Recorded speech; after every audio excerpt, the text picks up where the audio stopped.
Morning.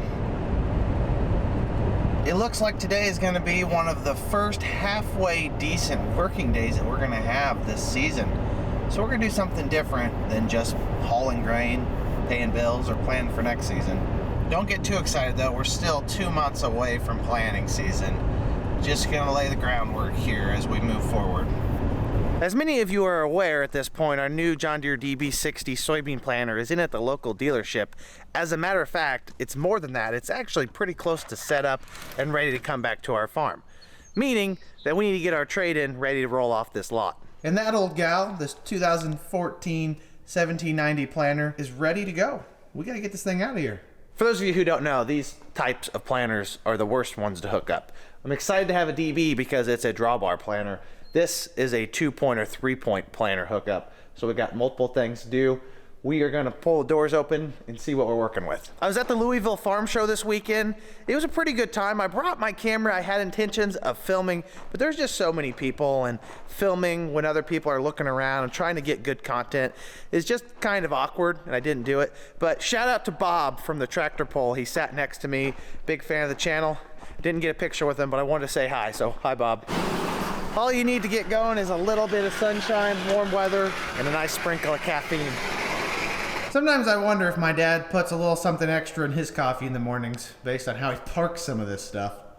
Don't know what this arrangement's called. By not putting the augers in here this fall, we've gained a lot of space. We immediately burnt some of it by putting 2 corn heads and a disc ripper in the corner. And we are trading our 40-foot planter for a 60-foot planter. So it may be a wash by the time it's all said and done. Not to mention the new, bigger field cultivator. Running out of space rather quickly. You should have put up a bigger barn, Chris. Should have put a heated shed in so we can wash stuff inside. No, that's too nice. I know it. It's gonna be warm this week. Maybe we'll actually get to wash some of this equipment. That's unnecessary. As opposed to just ramrodding these all out, I'm just going to go around and start everything that is in the way, let it warm up, and then I'll back them all out at once. In defense of my dad, I'm actually fairly certain that I'm the one who parks everything like this.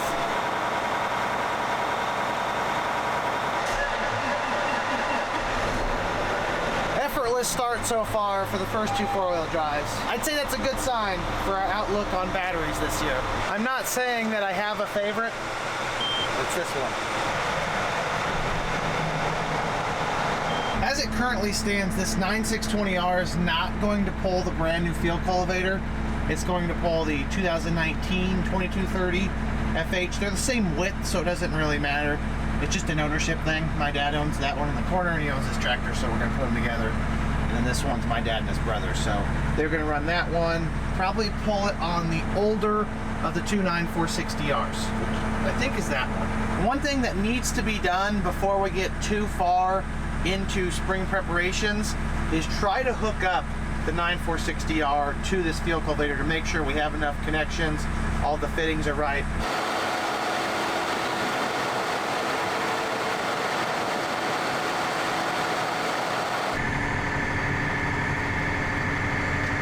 You never know when the boss is going to show up.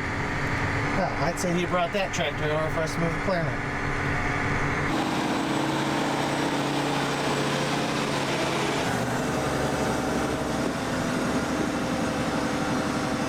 Else's co-workers or parents or uncles or cousins or brothers and sisters yell things at you when you're inside a tractor or somewhere where you can't hear.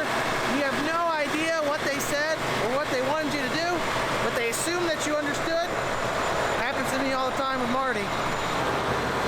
He's got a plan. No one else knows what it is. It does exist though.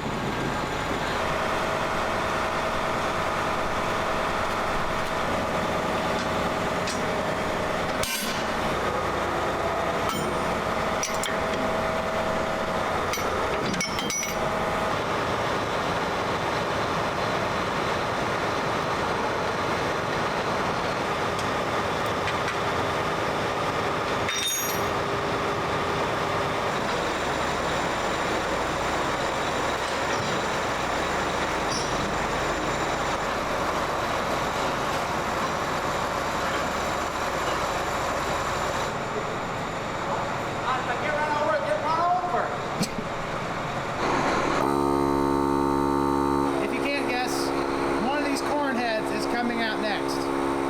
Not because we gotta pick corn, but because it's going into our dealership for our 12-row folder.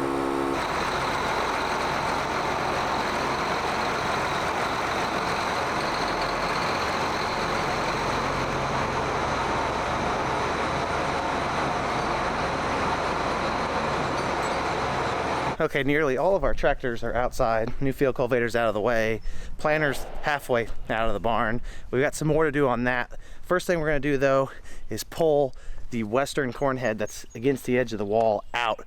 Like I said, it's going to town, trade in. We are gonna need a pickup truck, and seeing as Marty drove here in that 8310R, he doesn't have his. We'll use mine. Tiptoe our way through this John Deere maze.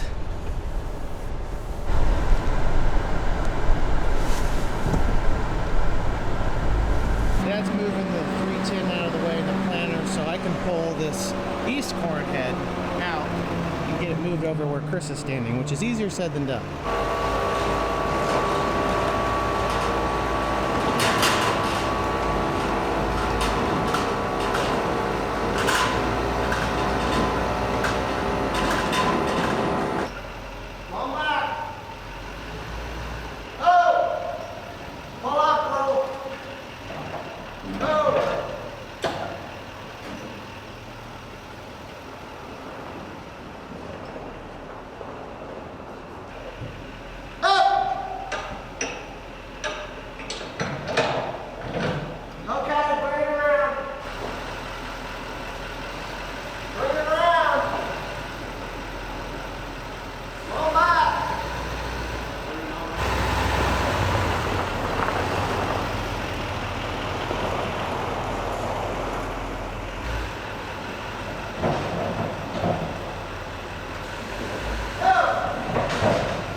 I think we finally cracked the code to moving these shorter two-wheel steer head carts around.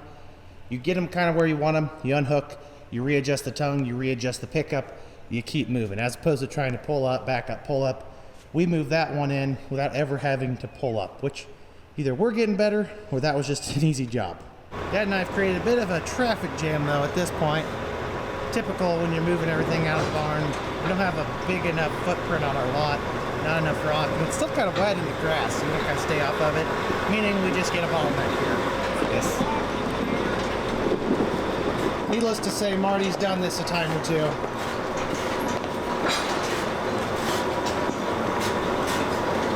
It's gonna get pretty tight pretty quickly if I had to guess.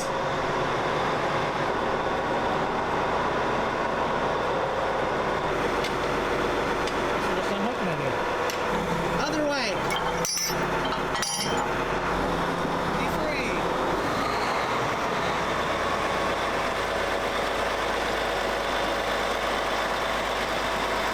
The lack of squareness bothers me a little bit. Not really that big of a deal. It'll be pulled out here in another month. Not too bad shape. No. Let's take it back home. Okay. We'll pull it out back there, Andy. Well, Dad and Chris jam all the tractors back into the barn. Jeff and I are going to go get the spare cutter bar out of this head cart because the corn head's going and so is the trailer. No reason to send our corn head with a draper sickle.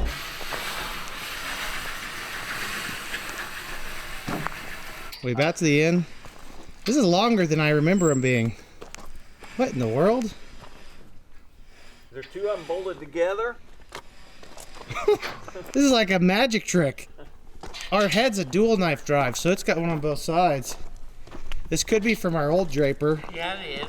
It's from the old ones. Oh, the old heads. Yeah, we never took it out. Yeah. Well, we set it down here. By the time we slide it under, it's going to be touching that west wall. Since we have heavier all-wheel steer head carts for both of our drapers, and we're trading this 8-row off for a 12-row folder, that kind of renders this head cart useless to us because it's not quite heavy enough for a 12-row.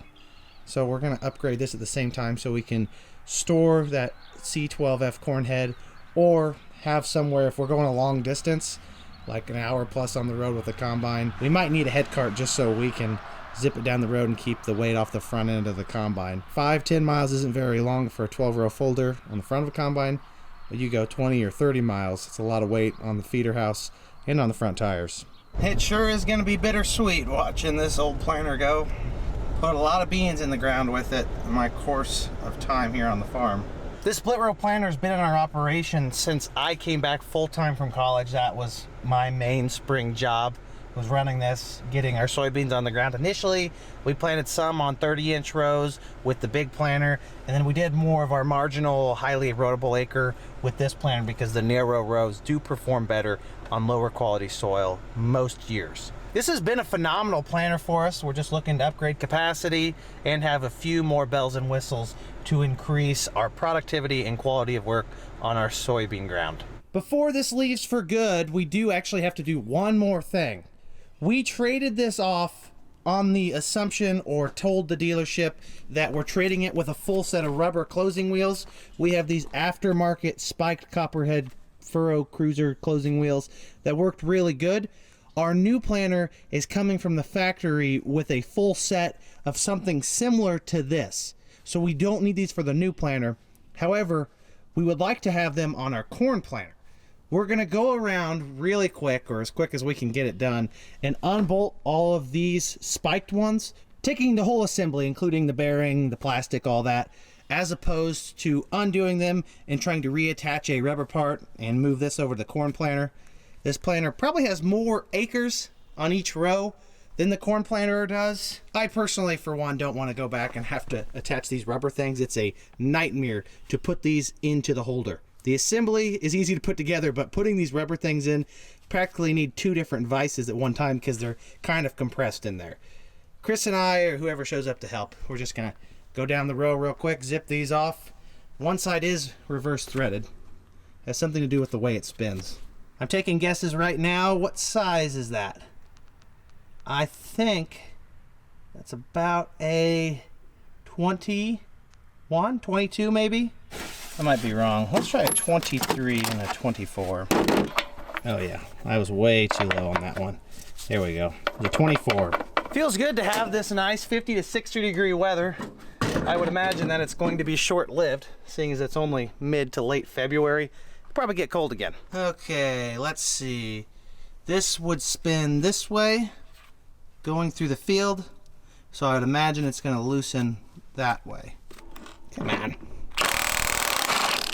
That was a good guess.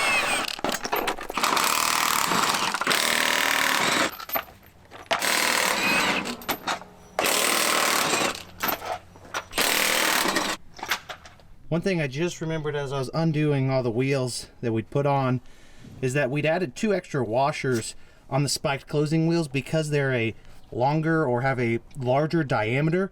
They actually reach down further. We didn't want them overlapping in the C-trench, so we put these 2 extra washers to kind of gain us that. So we'll have to remember that as we move it to the other planter, the corn planter, and remember to put this one back the way this one was supposed to be from the factory. 1 washer, not 3 now. We have 32, and then on the back or somewhere we have doubles on a couple of them. So we should have enough to do 32 is 16. We can do 16 full rows and then a couple more. No, let's do 1 on each row. We'll have more than that. Not much. Well, there's 24 rows and these are 16. Yeah, but we have 32 of them because we have 1 on each row. So we actually have 16 full rows, but we can do 1 on each and then we'll see. Yeah. We'll put the rest behind maybe. Okay. And then remember, we've got the extra, we put 2 extra washers on each of these rows, so okay. We'll have to move them over. For the sake of keeping things simple and not confusing them, we're just going to do a section at a time. Pull them off of this one, move them to that one, move the ones off of the other planter, back to this one. If they were all threaded the same direction, I'd just go to town on them. I'm afraid I'd get them confused.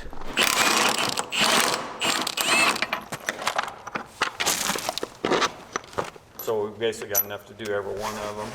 We'll be able to do most of them with 2. We'll put 1 on each side. Oh, you're gonna do 2 on the ones you can?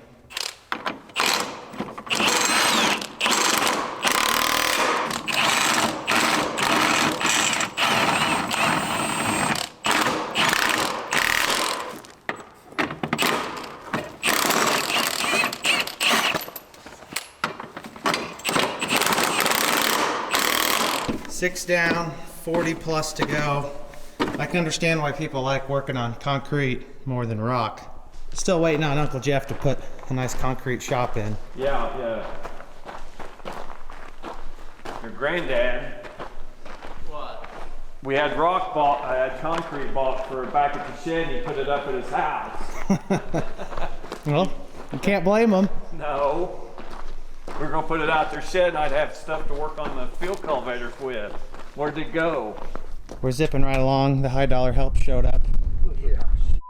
The one thing we forgot is that we traded off our 8285R and removed the control box that allows the hydraulics to dictate what's unfolding through that mechanical device.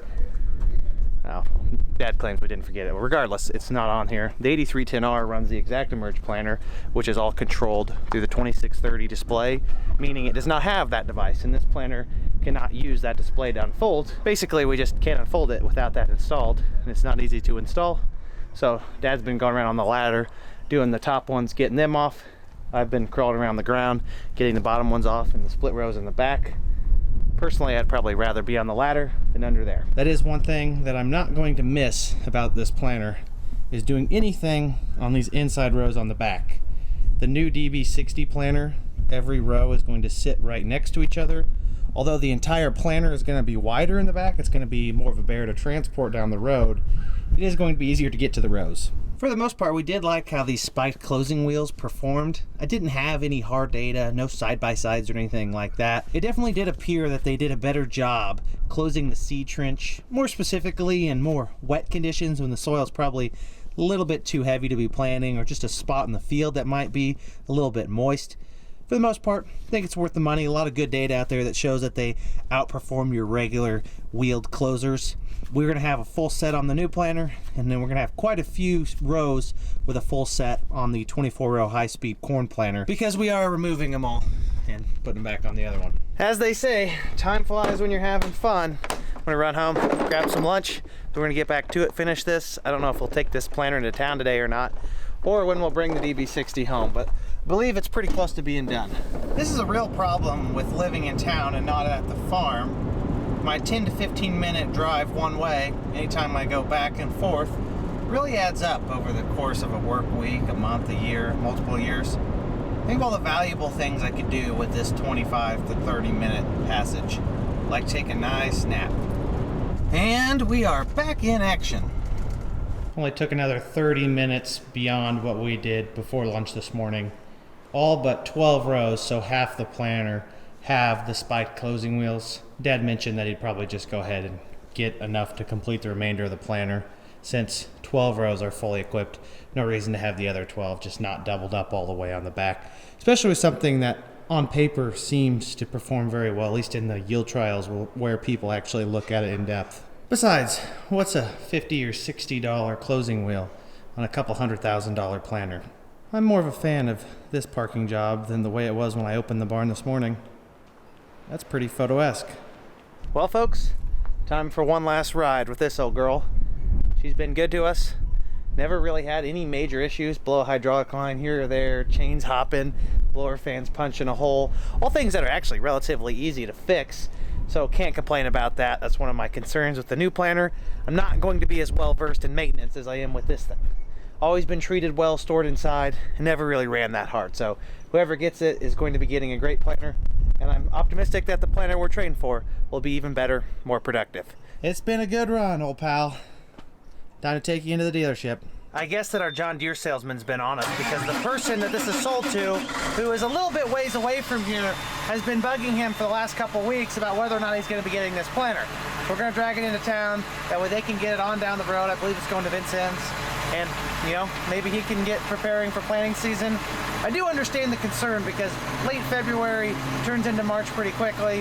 If it's dry, it's not out of the realm of possibilities to plant corn in March, late March. Although extremely unusual and unlikely, seen it happen in my lifetime a couple of times. Okay, hydraulics are out of the way, secured, everything's pinned up. Let's head into Mattoon. Oh, look what Marty had installed. He got the footrests. It's cheaper than buying a new 8R tractor, that's for sure. One last hurrah. The old 1790s last ride by the farm. It's almost bittersweet. Just in the short time that I operated our 8R370 last fall on the grain cart, I've completely forgotten how much rougher these fixed front axle tractors are than those with the ILS option or the independent front suspension. I mean, this thing rattles down the road. The other thing rides like a cloud. Here's our stop up here on the right. Lions tractor. Oh, hey, good looking. Okay, it's their problem now. Okay, so right now I'm sitting in our 8R370. No, we did not trade tractors, but this is our bean tractor, and that was the extra front wheel assist we had laying around to get the other planter into town. But this is our new DB60. I'm gonna see if I can get this thing home. It's a little bit wider, a little bit longer, and then we'll talk about it. I'd be lying if I told you I wasn't a little bit nervous right now. This is a hog compared to what we traded in. It'd be pretty awkward if I sideswiped someone with this brand new planter before I even got off the dealership lot. Holy smokes, this is a unit right here. One thing I've already noticed is that with these protruding mirrors on the 8R and the narrower profile of this planter, I can actually see behind it somewhat. Better than I was expecting, but I still need to get a backup camera installed so I really can tell what's going on back there. I'm gonna hop out of here real quick and make sure that nothing's falling off the back, just to kind of rest my nerves. Everything looks good so far.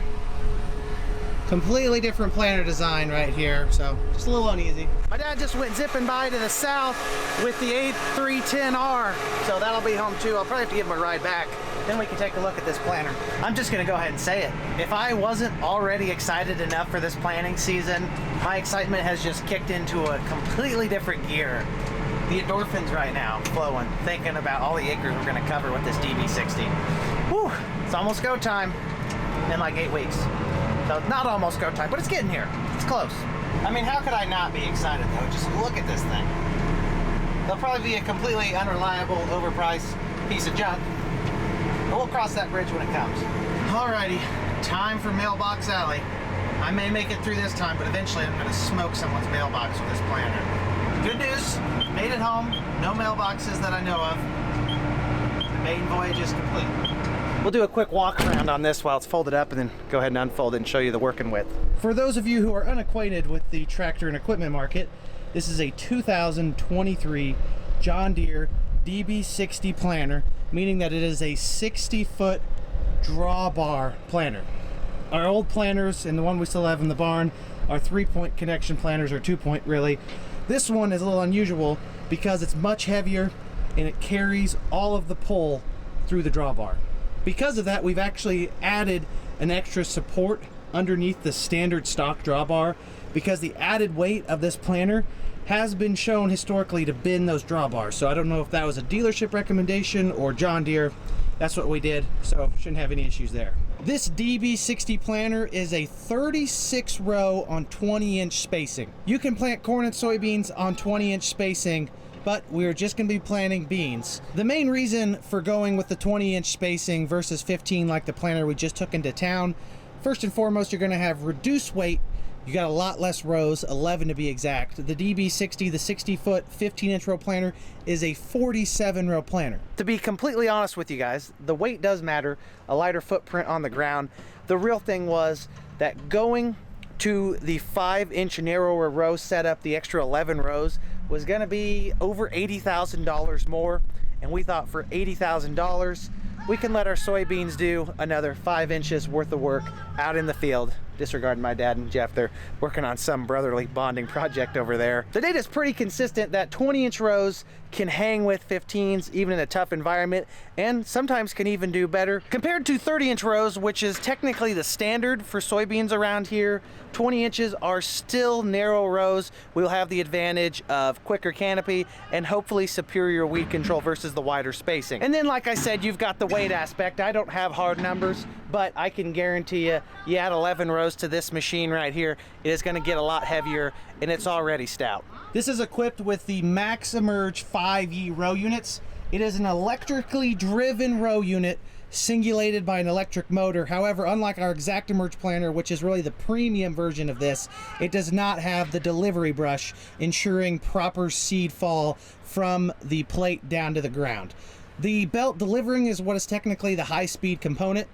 I do think that these row units, because they are electric, will perform better than the hydraulically driven units on our 1790. I guess we'll see when the time comes. This actually will have all the technology to monitor singulation and do other diagnostic features on the individual performance of the rows, unlike the planter we traded in, where all I could see was the population that was falling down the seed tubes. I couldn't see exactly how the tubes were performing. Obviously, the units themselves are an upgrade on each row. I do think they'll perform better than what we're coming from, or at least I hope so for the price tag. But the real meat and potatoes of this upgrade, other than the width of the planter and added productivity, is the individual hydraulic downforce on each row. Independent of one another, they will maintain good ride contact. Our planter we traded in, the 1790, was airbag. The airbags do provide adequate downforce. However, it's not as close to as good as a hydraulic system. One of the best things you can put on your planter, and in my opinion, probably a better value than any kind of electric motor or electric singulation system you can have. Downforce is important because you want your seed placed at the right level. To do that, you have to have a good amount of pressure on the ground. Those of you who are familiar with both of the planters we've operated with for the last few years, you can tell that this is all different right here. The carrying system, I mean, we're sitting on 4 big tires. It travels differently, it folds differently. It's really a much different design, same concept. It's a split fold planter. It's gonna fold out to the sides, but it's built in a different manner. The new 2023 John Deere planters all have these redesigned seed tanks. I don't know the actual specs, but they say that they hold more grain and they clean out better. That's coming from the salesman, so take that with a grain of salt. They do look sharp. Before I get too far along, I guess I want to mention adding the premium ExactEmerge row units to a planter of this size with this many rows is not a cheap venture. This is going to be a soybean only planter, so we did not see really the need to have the high dollar units. I believe on this planter, if we took this and added ExactEmerge, it was going to be well over $100,000 more, and I just don't know that you're going to see the payback on a soybean planter. If you're planting corn, sure, it's a good choice, but maybe not for something putting soybeans in the ground. They're not quite as particular. My dad's stepping it off to see if we can even fit this thing in the barn the way we'd like to. How many steps? 26, about 81 foot. It's really a high-tech measuring system we have here. How long's the barn? Same as the planter. So it's gonna be kind of tight. Well, that's the top of everything in. Back to the topic at hand. We ordered this from the factory with the Yetter Poly Twister closing wheels, very similar to the Copperhead Furrow Cruisers that we had on the other planters. This was just an option from the factory. In the yield data, I believe, according to Beck's in their research trials, take this for whatever it's worth, was that these are the best closing wheels you can put on your planter. My dad does not know how to do anything in moderation. He's like a little Energizer bunny until he runs out of juice. Then he's at home watching Law & Order for the rest of the night. Okay, so some of the major things you're gonna notice about this different style of planter is how much wider it is in transport mode. I mentioned maybe hitting someone's mailbox. This thing sits out maybe 2 or 3 foot wider on each side than our other planter models. Typically in the past, if your planter duals clear anything, the planter itself is not gonna be an issue at all. It's a very good barometer to know if you're good to go. This is not gonna be that way. We're gonna have to pay closer attention. This planter is much wider down the road. It's longer, it's gonna turn wider. I'm gonna have to have a lot more time to do so. Hopefully it's not an issue, but it is going to be a learning curve for a rookie 40-foot planter operator like myself. Pop open the row unit real quick, not much different. It's the same exact plate, just controlled by an electric motor. Delivery's the same, everything else is the same, just has an electric motor turning that. Meaning that I can't pop off any more chains like I have in the past. That 1790 did have hydraulically driven units, but there was a chain in the middle somewhere spinning a shaft and spinning each row unit. So the hydraulic motor spun the chain, controlled population for one half of the planter, and on occasion, it liked to hop off. That can't happen here. The only thing we can deal with is an ungodly amount of electrical issues. Hopefully that won't happen. I don't know about you guys, but I kind of want to unfold this thing. Let's do it. The reason I did not do any filming at the dealership was because the gentleman there, very qualified mechanic that set this up, walked me through how to unfold it. and I should have taken a quiz after or something because it is much more complicated than what I'm used to. Unlike the 1790 that I had a control box here, everything on this DB60 will be through this lovely screen right here. I believe, nope, wrong one. We go to menu, seed star, frame control. Okay. Now it's time to shine. The first thing that we want to drop are the wing wheels. Said they'd be on lever 1. It's the only part of the unfolding process that is on the first hydraulic lever. This planter has those tandem wheels right there. Looks like we're all the way down. We got a part 2, wing wheels, then I believe drawbar on. This one is on lever 2, and so will the remainder of the folding sequence. Man, this thing is just a unit.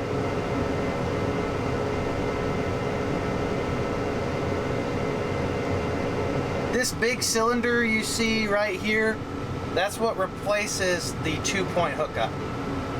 It is the new 2-point. It's a cylinder instead. Drawbar is done. Now we want to do wing folds on, tractor in neutral. There she goes.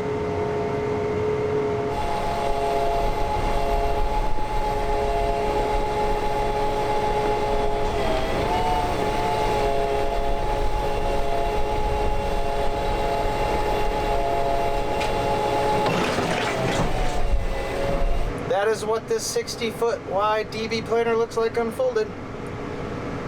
There's one last step involving the tongue latch, which secures the tongue into place. It's probably kind of hard for you to see. This telescoping area on the tongue comes all the way forward, and there's a black part right behind all this hydraulic hoopla going on that hooks over a ledge or a latch to keep the planter from folding back up. I'm not really an engineering expert. Our last planters did not have to have that. Maybe it's just something different about the way these things are designed. If you pay close attention, you'll see that that latch goes down, and it is now locked and ready to plant. The only part of this process that I cannot do right now is actually put the planter down like it was going to plant, because I still have the transport safety locks on the main frame. The wings look like they're good to go. I might actually just run out there and take them out real quick. But that's how you unfold this DB60 planter. She's a hoss. Almost completely forgot another major upgrade for us on this planter compared to the last model we traded in. Hydraulic wing downforce to transfer the weight from the main frame to the wings. Should help with pinch row compaction, especially with a lot of seed in the tank. I don't know that I've seen a ton of data that proves that that actually helps you, but it does make sense on paper to be able to transfer weight off the main frame, because you're carrying a lot right here. You got your heavy running wheels, the main chunk of your frame, and of course, fully loaded seed tanks. That all adds up quickly. Does it have weight on it? Oh, it doesn't. I can do that. I can take those off. Not gonna be in the way. Nope, it's clear. Now I can put it down in plant mode. This planter does have 3 separate vacuums, one on each wing and then one in the center, and of course your standard seed delivery fan. For the most part, this is not much different than a regular Deere planter that most people run. Seed tanks are the same as the other planters, delivery system's all the same. It's really just the frame that's different. You have to go to this DB frame to go wider and narrower rows on a planter. They do not make a narrow transport frame planter that will have narrow rows. You just can't do it. There's that tongue latch I was talking about. You can see it's grabbing that little piece of metal there to keep this from moving back and forth. Man, this thing is a beauty.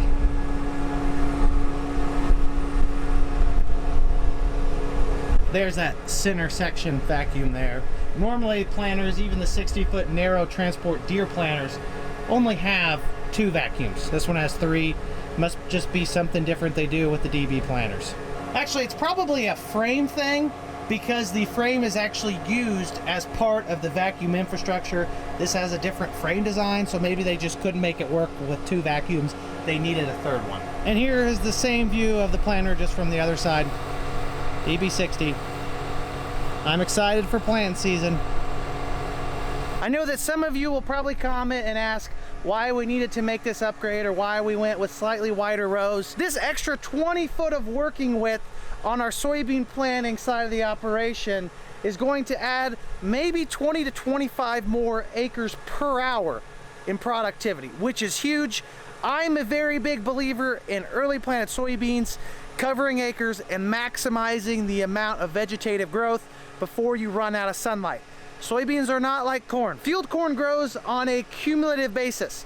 It needs so many GDUs or growing degree units. Soybeans are all based on the clock and the length of day.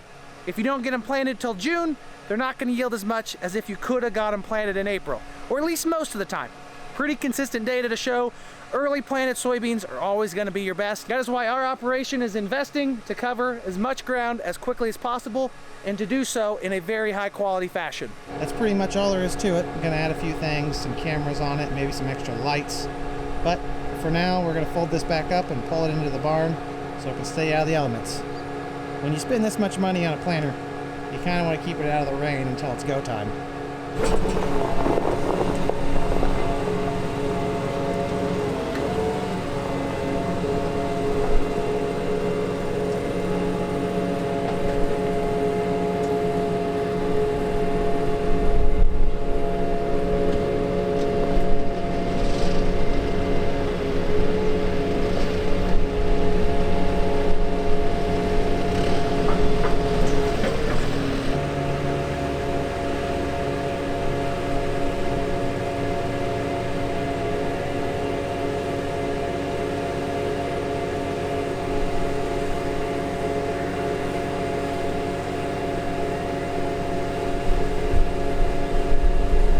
I can't wait to see how this thing does in the mud. I bet it's terrible. I've kind of beaten around the bush for a long time about this 8R370 tractor. No, we did not get it to be a grain cart tractor in the fall. We got it to pull this DB60 planter. We'd actually traded for this DB60 long before we traded for this 8R370. We thought we needed the extra horsepower. We had quite a bit of horsepower, going from a 285 horsepower to a 370 horsepower tractor. But I think we'll need that to pull the extra 20 foot, especially if we're going to do it at decent speeds. I'm hoping 8 to 9 miles an hour.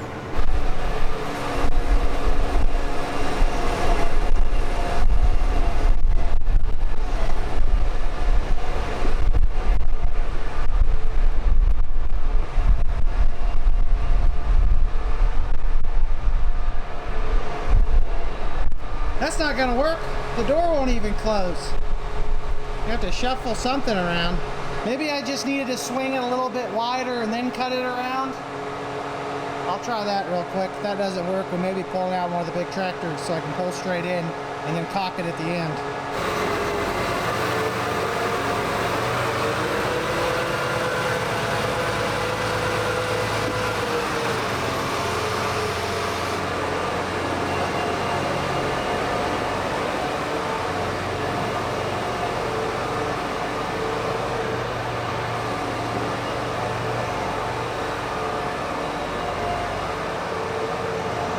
It looks like I shimmied it just enough to get the door to close. Let the lesson here be, folks, that you can never build your barns big enough.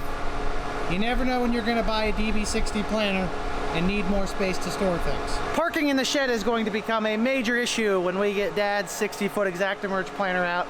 We typically like to park straight in and out. I guess we will have the field cultivator out, or multiple field cultivators out of the barn, so that will give us a little bit more elbow room to work with. Either way, two 60-foot planters, they take up a lot more parking space than you realize. Yeah, that's pretty snug. Full plug real quick on this outfit. Okay, some kind of extra hydraulic hose for something. Operation manual, quick reference guide. I don't know what that even is. Manual for the wireless data server. This is off of the original factory hitch option. We had to have that more robust, so we got some aftermarket stuff on there. And this is a storage bracket. You don't store this thing with jack stands like other 2-point planters because it's a drawbar planter. You kind of use those tandem wheels on the wings when it's folded up in combination with this bracket to form a makeshift jack to hold the weight. So that's what this is for. Essentially, that just means that there's no reason for this to be in the cab for another couple months. Got a spot for it right here. Let us take one more moment to appreciate this planter before our workday is over. I'm excited, ladies and gentlemen. Spring is around the corner. Every night we go to sleep, we wake up, gets a little bit closer. Tractor battery's off. The door did close. I was just about to walk out the door, call it quits for the day, and I remembered that this had the premium lighting package.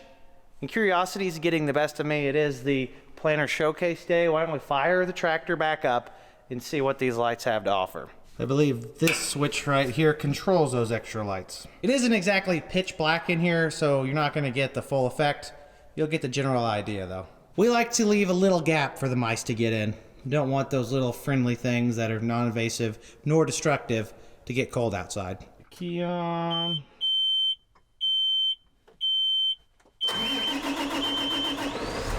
One of these buttons is the lights. Is that one? That one. There we go. Yeah, the lights on the planter are, in fact, lights on the planter. They are bright.